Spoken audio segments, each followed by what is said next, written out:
الحمد لوليه والصلاة على نبيه، والوزن والعدل والفضل والنظم والعظم بالجزم،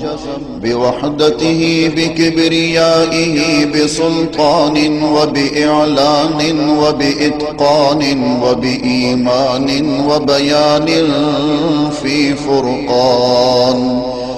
وحده لا شريك له، وحده بوحدة موحدا بوحدة موحدا بوحدة، وحيدا وأحدا بلا مدد وجدد ونصب ووصف في الكمال، لا شريك له ولا نظير له ولا مثل له ولا مثال له، ولا وزير له ولا مقارن له ولا مكاظم له ولا مداني له ولا مضارع له، ولا جلد بلد ولد جسد رسو جزو ونزو عظم له، ولا جذب وصف عيب تاب بيت خصم له، ولا مقارن له ولا مكاظم له ولا مداني له ولا مضارع له ولا مناظر له.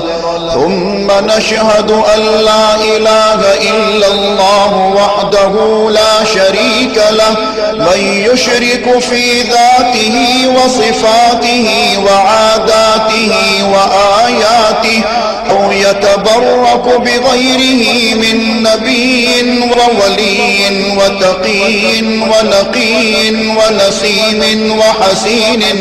وحسين وجميل وصغير وكبير، فعليه الخسران والوبال. ثم نشهد أن سيدنا وسندنا ونبينا ومولانا مؤيدنا مخدومنا منظومنا معصومنا مقصومنا مقصودنا أجدر الخلق جديرنا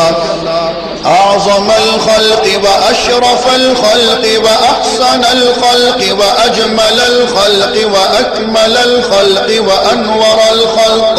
من الحسن والصدارة والولاية والحكاية والعناية والهداية والأمانة والإمامة، أعلانا وأجلانا وأتقانا وأزهدنا وأرفقنا وأنورنا وأخطرنا وأكبرنا،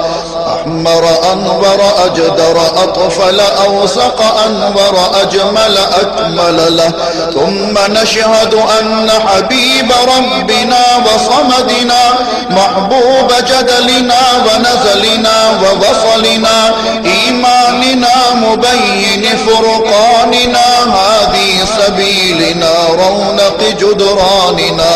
هو عدوة نظمة قدوة رتبة أسوة حسنة، وبدلائله القاهرة الغالبة الظاهرة الباطنة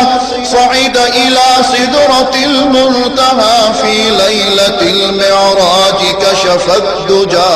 ثم دنا ثم دنا ثم دنا فتدلى فكان قاب قوسين أو أدنى.